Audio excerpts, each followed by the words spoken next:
song, but I'm going to first ask you about Howling at the Moon, literally or metaphorically, and the first time you may have done it. Oh, good question.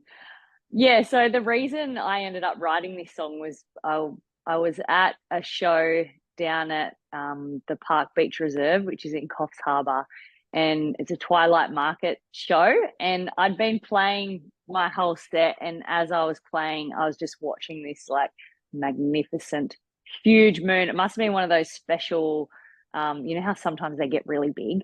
Hmm. Anyway, this moon was just coming up like over the horizon and the ocean. And I was just mesmerized watching it. And I just got the whole crowd to turn around. I'm like, look at this moon. Let's just take a moment to really appreciate like this scenery that we've got. And we all like looked at it and loved it. And I'm like, you know what? I really think we should just howl. Should we howl at this moon? And everyone was like, know. So we all just howled at the moon in a group of people, and it was so weird, but also so wonderful, and it really felt like you know we had become one, like one as a group, and yeah, it was a really special feeling. And I thought, you know what, I've got to recreate this. I need to write a song about it. Yeah. It's I mean, there's quite a bit wrapped up in the concept of howling at the moon. There's the idea of living in accordance with nature, for one thing, and also of letting go. And so I'm wondering if, in some respects, actually documenting that in a song was a form of, well, a form of letting go, but also in its own way, howling at the moon. So it's like a metatextual thing. Yeah, definitely. Well, like while I started writing it, I started thinking about, okay, what do I want the song to say? And I'm like, oh, well, I was also thinking about how, these days I'm way more tame than I used to be. Like when I was younger, we used to just get after it at any given opportunity, any given opportunity. And so I was thinking about, those younger days and those glory days, and you look back on them now and you're like, wow, I'm glad I did that, but I don't know if I could do it again. And then I was like, sometimes the moment just calls for it. Like, you know, someone might be getting married or having a celebration, or you go to a festival and there's an opportunity to let your hair down and let go. Mhm. And I wanted to tie, those, oh, we did it then. It was okay to let go when, we're younger, but now, like, here we are.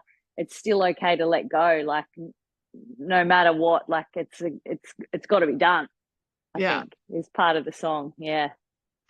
Well, and also because I know you are a yoga practitioner. I'm a long time yoga practitioner. Last year, I was dancing through the streets of Brunswick Heads in New South Wales with my teacher, who was very fond of doing that kind of thing. So that's its own form of howling at the moon. And so it's interesting because I've almost observed myself censoring that activity when I was a bit younger, and now I'm just like, oh, I don't care. So it's interesting that you're saying you feel you're tamer now than you were, because I actually wonder if creatively that's true, or whether creatively you're actually less tamed Oh, than you were.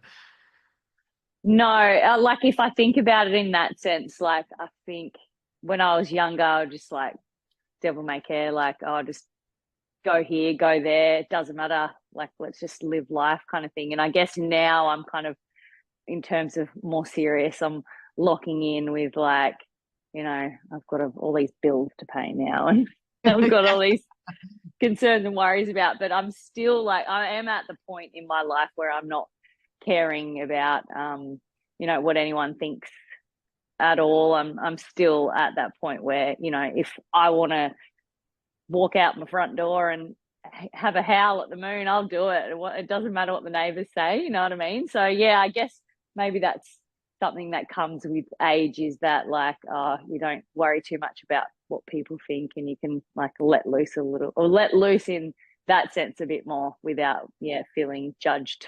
Mhm.